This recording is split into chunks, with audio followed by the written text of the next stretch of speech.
12 bulan kitaran masa silih berganti. Tahun 2023 telah pun tiba ke penghujungnya.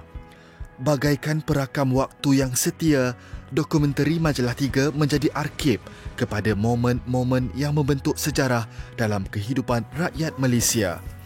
Melabuhkan tirai 38 tahun siarannya, kami himpunkan bingkisan peristiwa, manusia dan alamnya sepanjang 365 hari yang berlalu.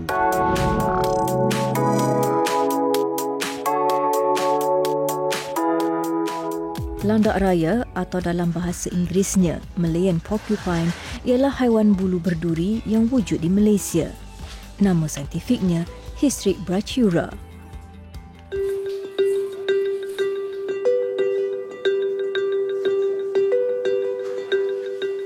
Naluri dan sifat kasihnya kepada haiwan makhluk ciptaan Tuhan. Mahazir anak watan generasi ini mengusahakan pusat perlindungan dan penternakan komersial daging landak raya. Masyarakat sepatutnya membuang tanggapan negatif tentang landak ni, yang mengatakan landak ni boleh panah ataupun duri landak ni ada bisa kan. Ini semua adalah mitos yang sepatutnya stigma negatif ni dibuang daripada pemikiran kita lah. Berbeza dengan persepsi umum, landak raya mudah untuk dipelihara dan sejenis haiwan rintang penyakit. Saya tengok antara haiwan yang senang dibela ni landak, sebabnya dia mudah dari segi pemakanan. Keperluan makanan dia adalah 10% daripada berat badan dia sehari. Katalah landak tu berat dia 10 kilo, jadi dia perlukan sekurang-kurangnya 1 kilo makanan. Landak raya membiak sepanjang tahun dalam kurungan dan setiap landak betina dewasa mampu melahirkan anak 5 kali dalam tempoh 2 tahun. Mungkin masa depan nanti insya-Allah bila industri ini dah berkembang, kita dapat bekalkan daging landak ni sebagai salah satu sumber protein kepada rakyat Malaysia. Selain daripada daging-daging lembu, daging ayam kan. So landak boleh jadi daging alternatif untuk rakyat Malaysia. Cuaca cerah hari ini menyebelahi Profesor Madya Dr. Hasbul Salim, penyelidik burung pungguk jelapang dari Universiti Sains Malaysia Pulau Pinang. Burung pungguk jelapang dalam bahasa Inggeris disebut vine owl ini telah ditempatkan di kawasan pertanian seperti padi dan sawit. Karakter fizikal yang begitu comel tetapi mendapat persepsi yang agak negatif kerana penggunaan nama burung hantu. Burung ni sangat baik. Ya, dari segi biodiversity dan juga dari segi kawalan perosak tikus, burung ini sangat baik sebab dia membantu kawalan biologi kepada populasi tikus tadi tu. Kalau burung pungguk jelapang ni, kalau dia terbang, dia tak ada satu, kita panggil bunyi yang kecil pun dia tak akan hasilkan, dia sangat senyap. Dan dia boleh hunting ataupun mencari mangsa dalam keadaan yang sangat gelap, pendengaran yang sangat-sangat sensitif. So maksudnya kalau dia dengar tikus tengah bergerak dia boleh pinpoint prey ataupun tempat makanan dia tikus tu. Dan sharp dia terus tangkap. Serangan haiwan perosak di kawasan sawit juga amat berleluasa. Malah terdapat buah sawit yang tidak sempat matang sudah dirosakkan oleh kawanan tikus. Jadi bila ada ni sarang ni, kalau kita tengok sekarang ni hasil-hasil dan pokok-pokok semua jadi cantik disebabkan kawalan oleh burung pungguk. Itu yang jadi hasil kami masih lagi bertambah. Kini, Pulau Pangkor antara destinasi pelancongan utama di negeri Perak. Meski kurang popular, pencarian ibu remis atau yat-yat antara aktiviti yang boleh diterokai di pulau yang terkenal dengan ikan bilis mata biru ini. Kalau tengok kata saudara cari yang pakai ni, tengok lagi banyak pakai ni ya. Cari kaki gini lambat sikit nak tangkap lagi kan. Boleh pakai ni. Banyak rasa seronok pula tengok cari banyak penuh-penuh dah ni. Tidak disangka, hidangan yat-yat celup tepung sangat menyelerakan. Mula-mula memang tak tahu nak buat apa. Saya dapat idea bila tengok bentuk dia tu, cuba untuk buat goreng tepung. Masa tengah goreng, mesti akan masuk satu dalam mulut. Kita nak rasa dia. Memang tak bolehlah kalau kata kita nak tengok dia saja. Kasumi Hassan, antara penduduk kampung Batu Sebutir, Jeram Pasu yang sering ke sawah untuk mencari dan menjual belalang. Sawah dengan hasil padinya yang telah dituai merupakan persekitaran yang sesuai untuk belalang membiak dengan cepat. Itu dia musim juga. Musim orang mesin padi baru dia ada. Apabila naik atas kita mudah nak sauh. Kalau kutik pun boleh juga dengan tangan. Lambat pilih besar-besar. Kuantiti belalang yang dihantar adalah bergantung kepada bekalan belalang yang diperolehi daripada para pencari. 5 kilo paling banyak, 6 kilo pun ada. Kalau biasa buat dalam sekilo tu 2 jam setengah seorang je lah. Fizikal belalang pula tidaklah terlalu padat. Jadi, masa untuk menggorengnya hanyalah berpandukan kepada warna dan juga bau. Oh, setengah tu kan kadang-kadang kan kawan-kawan tengok, belalang geli lah. Cuba dulu je macam ikan bilis je. Tak ada rasa apa pun. Macam udang pun ada. Macam udang garing kan. 30 Mac, Kertih, Terengganu.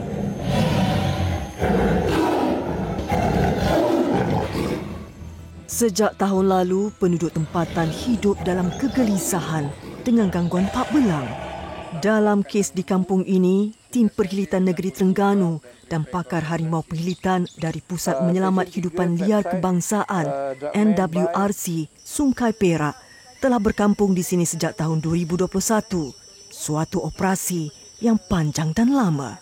Matlamatnya satu, agar keseimbangan survival insan dan alam liar terjaga. Yang kita dengar sekarang ni banyak yang harimau-harimau keluar daripada habitat asal. So kita tahu mungkin disebabkan oleh makanan, dia punya prey dah kurang, so dia keluar untuk mencari makanan di tempat-tempat yang mungkin lebih mudah.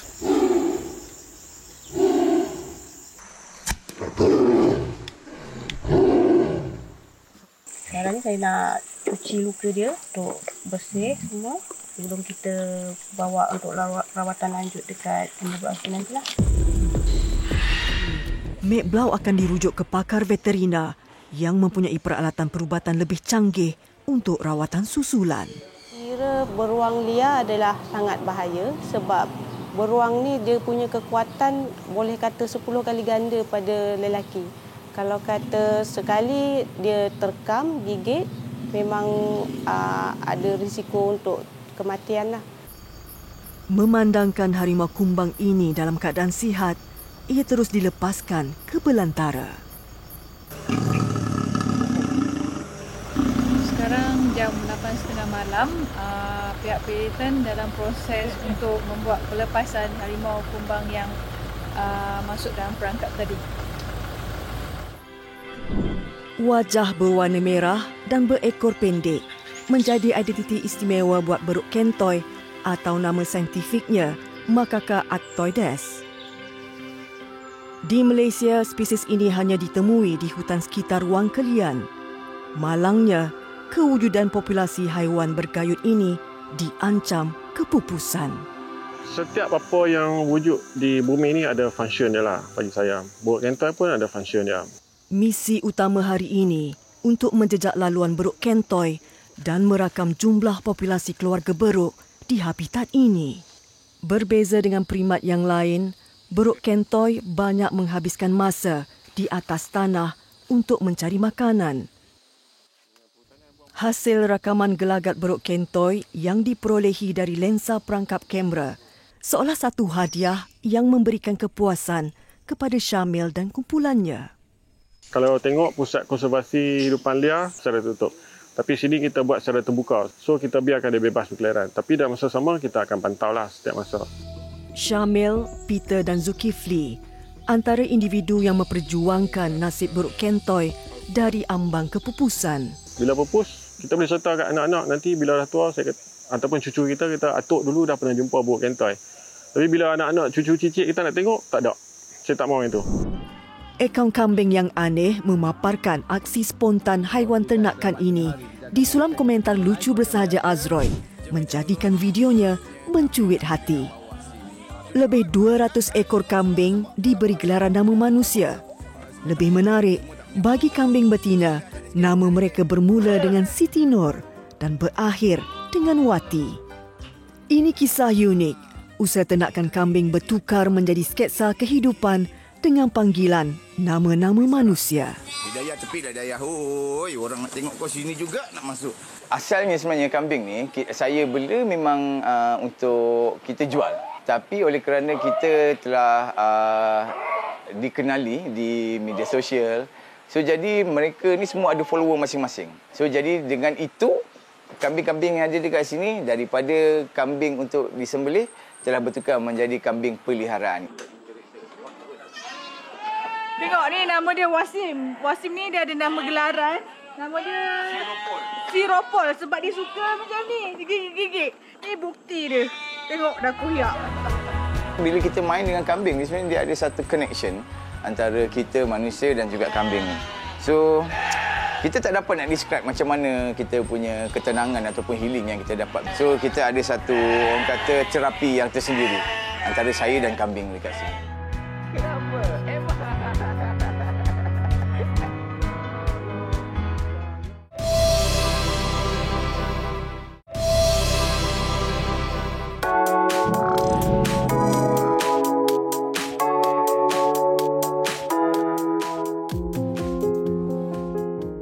Ichthyosis berasal daripada perkataan Yunani bermaksud ikan. Ia penyakit yang menyebabkan kulit kering, bersisik dan tebal lalu menjejaskan proses kitaran menyebabkan kulit mati lambat gugur dan kulit baru berganti terlalu cepat. Ini bukan sebuah kisah sedih penghidap penyakit yang tidak difahami, tetapi suatu garapan perjuangan Firdaus dan mereka yang senasibnya untuk menghadirkan keabsahan kewujudan komuniti ichthyosis dalam masyarakat dan negara. Penerimaan masyarakat masa itu sangat terkejut dengan kelahiran saya lah. Sebab saya bersalin di kampung, maknanya secara bidan kampung. Bidan ni sangat terkejut lah sebab dia orang pun tak pernah lagi menyambut kelahiran yang macam ni. Di kepala batas Pulau Pinang, keluarga Muhammad Syahidah Muhammad Razi dan Norzalina Ramli punya cabaran tersendiri. Mula-mula memang tak dapat terima, sedih dan terkejutlah sebab apa anak saya jadi macam tu. Memang saya tengok dia mesti menangis sebab tak boleh nak cakap kan kalau orang tanya. Hanya pengidap ni yang faham apa keperluan sebenar kami. Apa yang kami banggakan adalah Pertubuhan Kebajikan Pesakit Ichthyosis Malaysia ni adalah yang pertama di Asia. Melepaskan jawatan TPM pada 2020 dan kemudian kembali di sisi imamnya, Datuk Seri Anwar Ibrahim yang dilantik sebagai Perdana Menteri pada 24 November 2022, Dr. Wan Azizah percaya bahawa dalam peranan apa sekalipun seseorang itu berada, sumbangannya tetap bermakna. Jangan lupa bahawa kita ni dalam keluarga satu, dalam masyarakat, dalam negara, kita ada ruang masing-masing yang kita boleh tolong memberi sumbangan, menyumbang pada negara untuk kebaikan. Kalau kita harap balik, kadang orang tak bagi balik, kita rasa kecewa. Jangan. Rasa kalau kita buat lillahi ta'ala, tak dapat pun tak apalah. Sepanjang kerjaya Tan Sri Michelle Yeoh, beliau banyak kali mengalami kecederaan ketika melakonkan aksi lasak. Tetapi ia tidak pernah mematahkan semangat untuk meneruskan kerjayanya hingga mencipta nama di Hollywood. Akhirnya, kemuncak kejayaan wanita berusia 61 tahun ini adalah bergelar pelakon wanita terbaik Anugerah Akademi Oscar ke-95. 每个做母亲的一定要我的女儿一定拿到，对不对？一定的。我说她一定拿到，我说不是啊，不是一定啊，没有人拿过啊，生进来的就我们女人争光，对不对？boleh笑boleh，我说。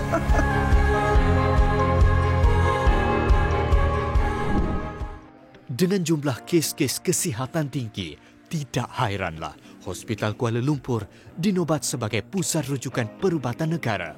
Antara bahagian penting dalam operasi jabatan ini termasuk makmal yang menghasilkan prostesis. Ternyata, tugas penting ini bagai seni halus memerlukan hasil tangan manusia untuk disiapkan. Bila kata maxillofacial, kita buat mata, hidung, telinga, termasuk jari pun ada juga. Kita mendapat pelbagai rujukan daripada Jabatan Oftalmologi, ENT, plastik surgery dan juga ortopedik. Anatomi kita setiap orang pun akan berbeza, macam setiap orang tak akan sama macam gigi juga. Rekonstruksi rahang atas Azila yang dilakukan oleh Dr. Azwin merupakan pembedahan kompleks yang terkini pertama di Malaysia. Selain kerjasama pakar lain, Dr. Azwin turut membuat reka bentuk digital serta cetakan 3D sebelum pembedahan. Pembedahan kanser ni agak besar sebab sel kanser adalah sel mikroskopik, kita tak nampak dengan mata kasar. So apa yang kita akan buat sekarang ni dengan teknik yang terkini ialah kita boleh gantikan balik tulang ini dengan tulang daripada bahagian kaki. So kita ambilkan tulang kaki, isi tulang kaki beserta dengan salur darah, dan ini melibatkan teknik pembedahan microsurgery lah. Terdampar sunyi di perut Laut Cina Selatan, kapal Nichi Asumaru, sebuah kapal pedagang Jepun, dipercayai membawa minyak mentah pesawat dalam perjalanan ke Borneo, tenggelam, ditembak pada tahun 1960. Kira-kira 15 minit sebelum tiba, masing-masing mula mengenakan sut menyelam dan melengkapkan diri dengan peralatan scuba. Kita di lokasi Nichi Asumaru, nampak gaya ada arus di permukaan memberi cabaran kepada saya dan penyelam-penyelam lain untuk melihat lebih dekat keadaan Nichi Asumaru.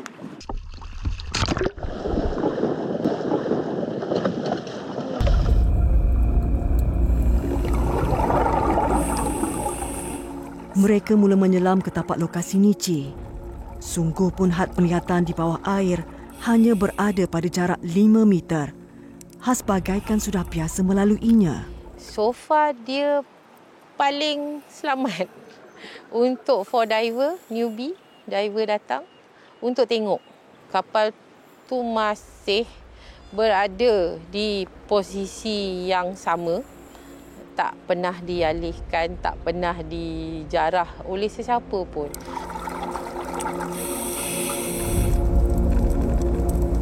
Sejak era Perang Dunia Kedua, hampir 500 pesawat diketahui terhempas di merata lokasi.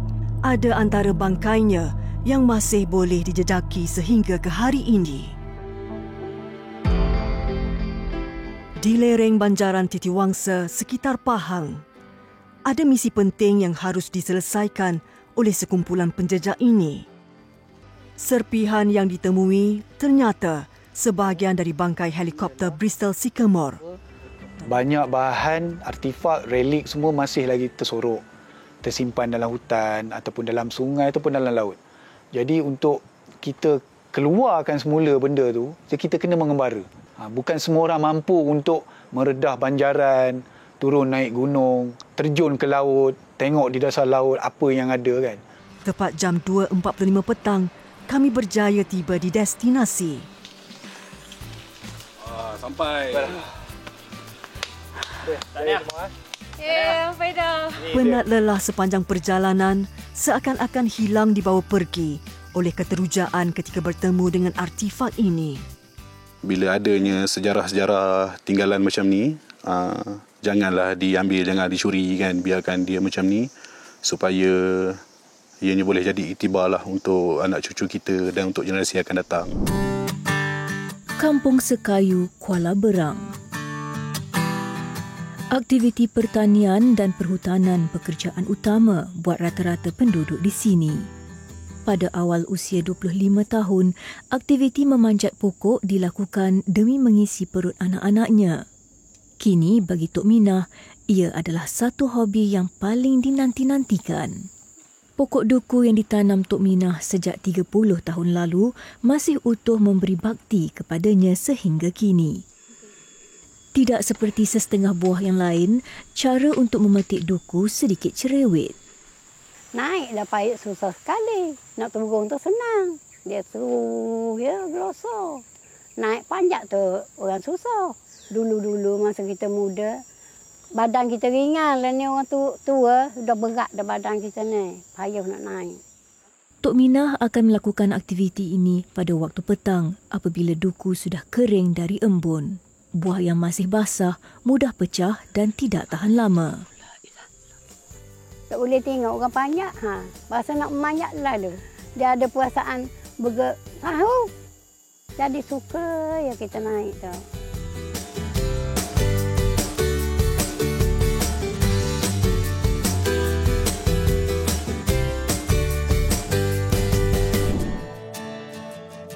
Jika disebut gulai rambutan, pasti ramai tertanya-tanya bolehkah buah itu dijadikan lauk?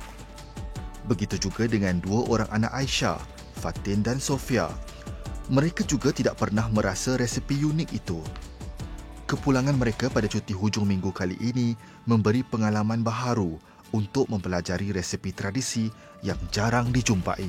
Resepi-resepi yang macam lama-lama yang rare lah orang kata kan. Elok juga kita turunkan kepada anak-anak kita supaya benda tu tak hilang macam tu saja. Jadi diorang besok pun boleh turun kepada anak-anak diorang kan. Saya pernah makan sekali, ada seorang makcik ni buat. Jadi saya cubalah. Saya cuba buat. Jadi benda tu bila kita dah try, memang boleh terima. Kita boleh terima lah. Sebab rambutan ni bila kita jadikan masakan, dia seakan-akan macam nenas. Bila dah campur dalam masakan tu, dia jadi macam nenas. Dia ada masa-masa manis dia. Saya rasa berbanding dengan nenas, campuran rambutan ni sebenarnya lagi lemak, lagi sedap lah. Sebab kita pakai rambutan manis kan? Rambutan manis. Udang punya rasa pun melekat juga pada buah rambutan ni. Biji dia boleh makan lah. Lembut kan? Lembut. Lensa Majalah 3 kali ini memberi fokus kepada keluarga anak syurga, Muhammad Firdaus Zakwan Abdul Wahab. Berusia 14 bulan, si kecil ini diduga dengan penyakit jarang jumpa, dikenali sebagai sindrom patau. Masa scan tu pun okey je, doktor cakap apa pun, kata jantung pun okey. Keluar je. Dia cakap Firdaus ni tak ada telinga. Putera kecil mereka turut dijangka hidup kurang dari 12 bulan. Dan lahir tu kita tengok nyanyi lah, dengar wayar apa, dengar duduk dalam tabung je dalam 2-3 hari. Jadi kita kata nak ambil gambar buat kenangan, jadi kita simpan lah gambar tu. Istimewanya ciptaan ilahi, Muhammad Firdaus mampu mendengar biarpun tiada telinga. Kebiasaannya pada peringkat awal, kalau patau memang kita kata sindrom yang kita kata tidak kompatibel dengan life. Sebab selalunya dia akan ada kecacatan yang sangat teruk. Tapi untuk Firdaus, dia ada kecacatan yang sikit-sikit saja. So dia tak ada kecacatan major. So saya rasa sebab tu umur dia lebih panjang lah, melangkaui setahun. Kita reda lah. Akan datang ni dia akan tolong kita. Kita dah apa sebab masa ni kita dah nampak lagi dia pasal dia kecil. Dah besar lagi. Akan dia tolong kita lah. Kita akan dorong lagi.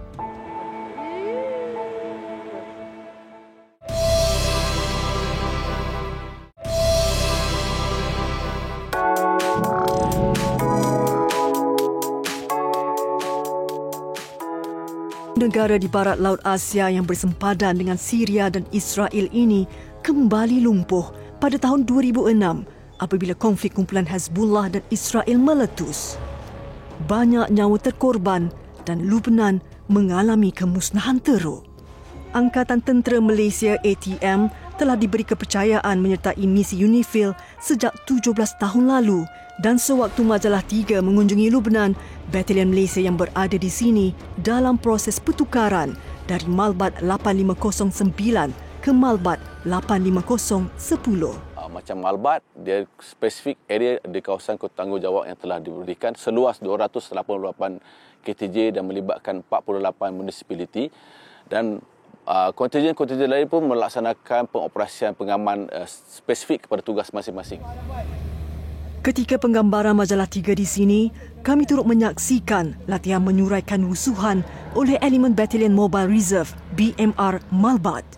Kami dipecahkan kepada 2 kumpulan iaitu tim 10 minit notice to move dan 30 minit notice to move. Atau gerak kami tidak terbatas di dalam camp sahaja, kami juga diatur gerakkan keluar camp yang mana kami perlu bertahan di luar camp selama 24 jam dengan makanan dan peluru yang telah disediakan.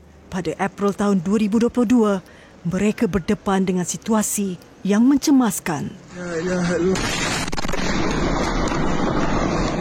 Dan terpaksa berlari ke dalam bunker dan tunggu sehingga keadaan reda selama 6 jam dan terus sahur ketika di dalam bunker, hanya meminum air dan makan makanan ringan. Pembabitan Malaysia dalam pasukan pengaman antarabangsa, walau di pelosok dunia mana sekalipun, sentiasa memberi impak positif kepada misi serta penduduk setempat. 4.17 pagi waktu tempatan 6 Februari 2023. Menggerakkan pasukan utama meliputi pasukan SMART seramai 70 orang disertai pasukan bantuan ATM Hospital Medan dan unit K9 dari Jabatan Bomba dan Penyelamat Malaysia tiba di lapangan terbang KLIA. Malaysia menjadi antara pasukan negara asing yang terawal tiba di Turki bagi membantu dalam misi mencari dan menyelamat. Untuk kita menyertai komuniti mencari dan menyelamat di bawah UN ni adalah satu kebanggaan yang besarlah. Hampir keseluruhan yang kita lihat di sekeliling adalah bangunan yang runtuh. Bagi saya ibarat macam baru lepas perang ataupun kiamat lah. Di Pusat Pengoperasian Pasukan Malaysia di Nurduk, Gaziantep, 2 hero batang kali sedang bersiap siaga. Sangat perlu untuk kita bawa unit K9 ke mana-mana lokasi SAR, search and rescue lah, untuk memudahkan kita untuk mencari mangsa sama ada hidup ataupun yang telah meninggal dunia. Saya boleh anggapkan memang betul-betul dalam zon perang. Cuma ketiadaan bom dengan kata kebal semualah. Tapi dia punya suasana tu memang keadaan menyayat hati, memang sedih. Hospital Medan Malaysia beroperasi di Celehan, Adiaman, 152 km dari Gaziantep. Saya rasa misi kita telah tercapai dengan baik, bahkan sebaik-baiknya lah. Kita mendapat sokongan moral daripada penduduk tempatan. Dia memuji kerajaan Malaysia di atas keprihatinan kita lah.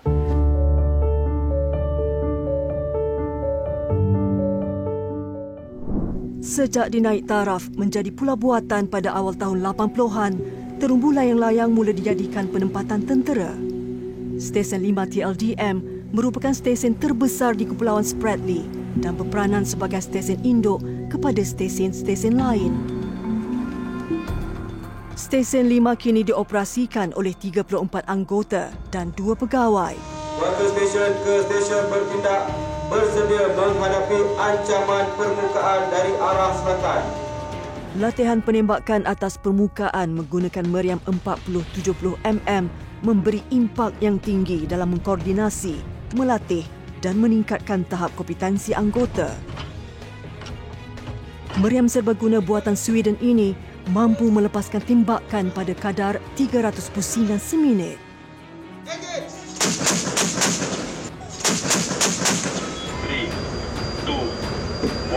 Shoot!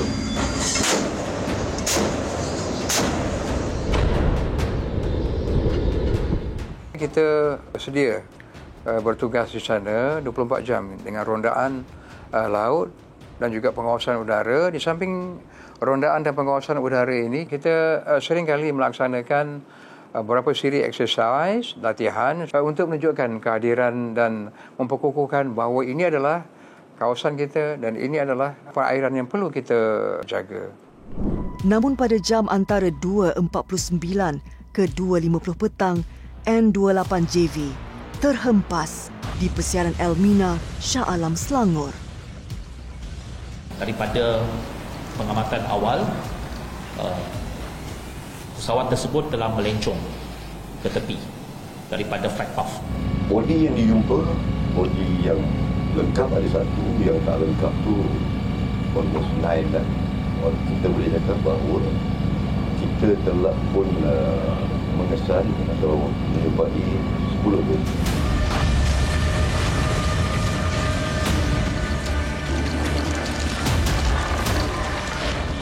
Susulan pada itu kita beranggapan pesawat itu telah terhempas di kawasan yang ada di Syaki ada asap tu lah. Kebakaran pesawat terhempas di alamat berdekatan Taman Elmina Central Park. Yang masih ada dalam ingatan saya, apa yang saya nampak, apa yang saya rasa dan apa yang saya bawa. Rasanya sampai bila-bila saya takkan lupa keadaan tu. Pesawat itu bagaimanapun tidak dapat diselamatkan. Paling kecil mespian kita recover, kita bawa dekat satu kawasan hangar di Subang Airport. Kita buat a basic reconstruction of the aircraft on the hangar floor. Ada bahan bukti yang boleh membantu kita menentukan punca kemalangan. Sometimes we do not release certain information. Because why? Kita kena fikirkan orang-orang keluarga yang tertinggal, orang-orang yang sayang.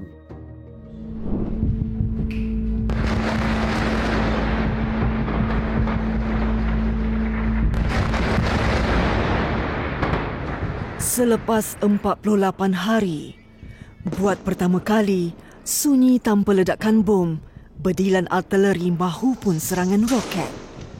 Di celah-celah berita perang yang diterima setiap hari sejak 7 Oktober, kisah rakyat Malaysia terkandas di Gaza mendapat perhatian ramai. Nurul Ain Harun, 37 tahun dari Kuala Lumpur, tidak menyangka kunjungan ke Palestin untuk bertemu keluarga suaminya buat kali pertama sejak berkahwin 6 tahun lalu bertukar menjadi mimpi ngeri. Kita tak tahu di bahagian mana ataupun di mana dia akan serang. Sometimes kita tengok tenang, tiba-tiba ada serangan macam tu. So kalau tanya saya, ada ke tempat yang selamat? Jawapan saya tiada. Bagi anak Al-Aqsa seperti Muhammad, reda dan pasrah apabila bersemuka dengan kehilangan insan tersayang. Memanglah ada saudara-saudara adik abang ipar saya yang mati syahid. Ini ujian kami, ujian daripada Tuhan. Kita cuma just redaan, just stay kuat, stay positif dan kalau ialah kata kita mengalah cakap kenapa ya Allah, kenapa kita just bersyukur dan redaan. Ialah tenang, just doa lah untuk Palestin dan sokong rakyat kami. Tak ada elektrik, tak ada air. Ramai orang yang dah lari daripada rumah mereka. Sampai sekarang lebih dari 2,750 syahid dalam masa 8 hari.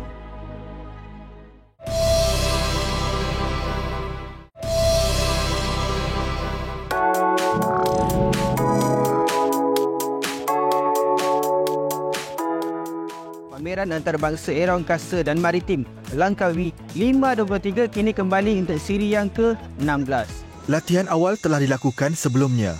Namun di sini segala yang longgar diperketatkan dan segala maklum balas diperincikan lagi. Alhamdulillah pada tahun ini sebaik saja selepas Hari Raya Aidilfitri yang lepas, daripada peringkat taktikal di skuadron-skuadron penerbangan sehinggalah peringkat tertinggi 2DM telah merancang, mengkoordinasikan agar segala bentuk latihan dan juga bantuan untuk acara opening gambit dan juga air display di 5 Langkawi berjaya dengan lancar.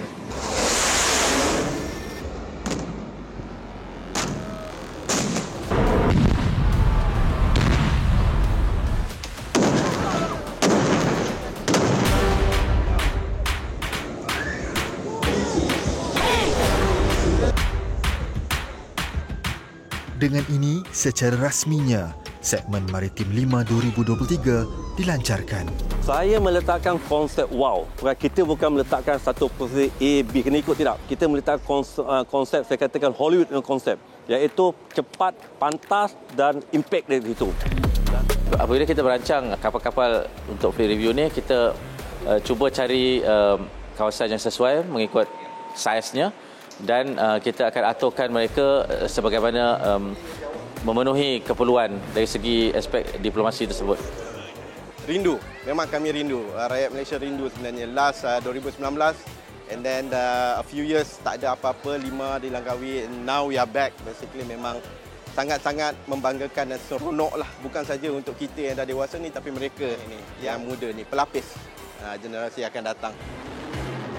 Meski acara besar 5 tertangguh akibat COVID yang melanda dunia, namun pembukaan semula 5 2023 terus gah dengan kehebatan yang dipersembahkan. Menara Warisan Merdeka KL 118 dan PNB 118. Itu merupakan antara nama yang dipertimbangkan untuk bangunan setinggi 118 tingkat ini sebelum ia dimuktamadkan sebagai Menara Merdeka 118.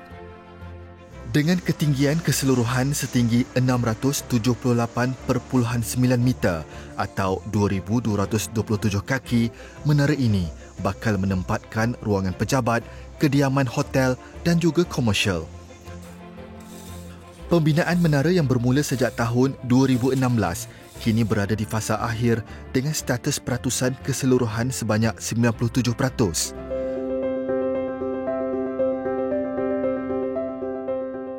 Perancangan awal telah bermula pada tahun 2010 dan pembangunan ditapak bermula pada tahun 2016.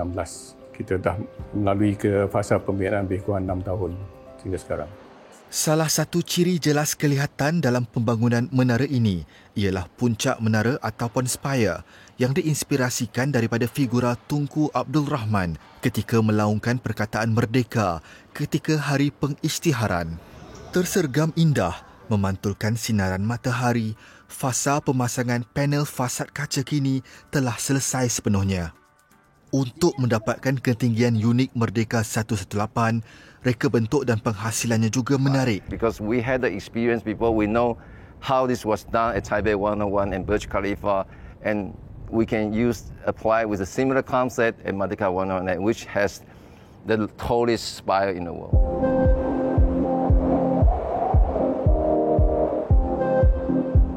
Menariknya, apabila menara ini telah beroperasi sepenuhnya, puncak menara ini juga akan dibuka kepada orang awam, memberi mereka peluang menikmati pemandangan bandaraya Kuala Lumpur.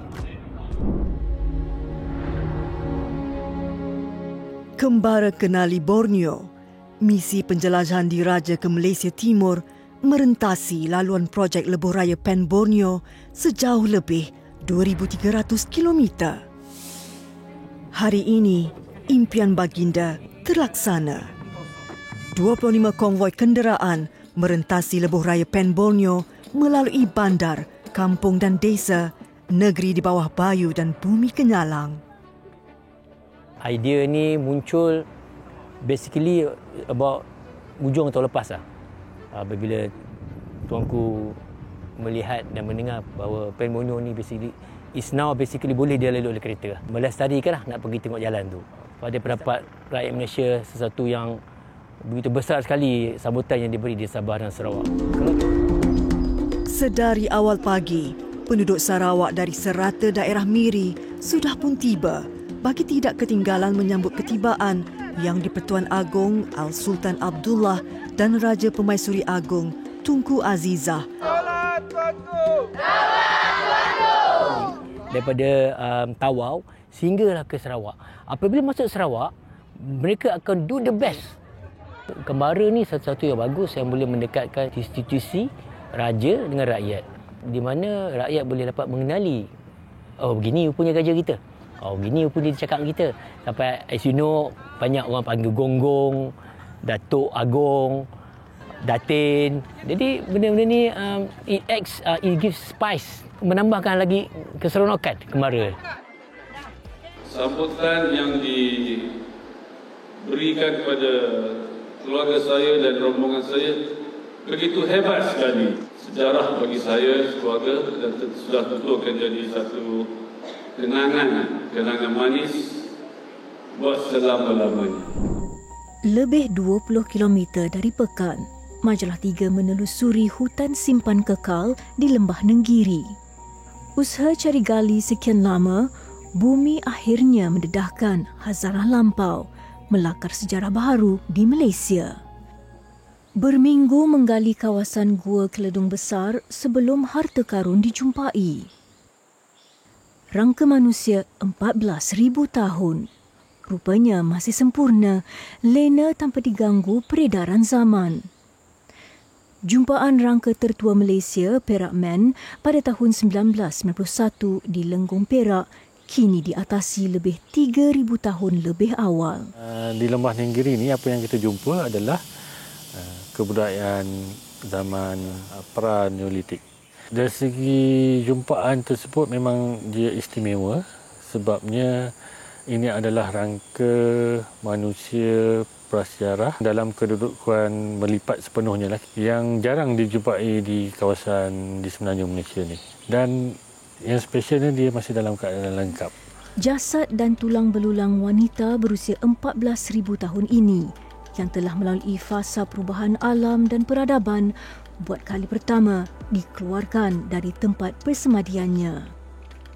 Majalah 3 berada di sini untuk menjadi saksi dan merakamkan peristiwa bersejarah ini.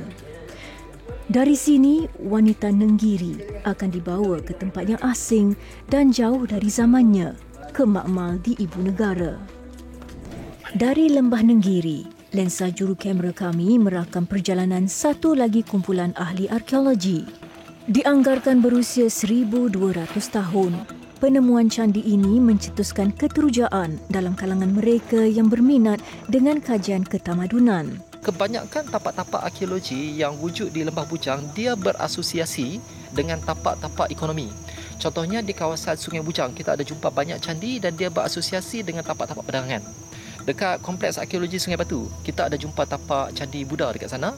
Dan di sana juga kita ada tapak perubahan besi. Jadi kita tahu ada aktiviti ekonomi dan populasi dia ramai. Terletak di luar kawasan persempadanan yang diklasifikasikan sebagai Kerajaan Kedah Tua, iaitu kira-kira 30 km dari tapak penting arkeologi Sungai Batu. Dr. Nasha meneliti imej yang dihasilkan mengenai tulisan kuno pada prasasti atau batu bersurat yang ditemui di Bukit Coras. Aksara Pallava adalah tulisan yang digunakan sewaktu pemerintahan Kerajaan Sriwijaya. Aksara Pallava ni dia berkembang daripada abad ke-4 Masihi sampai abad ke-11 sampai ke-12. Jadi setiap kurun bentuk dia beza-beza.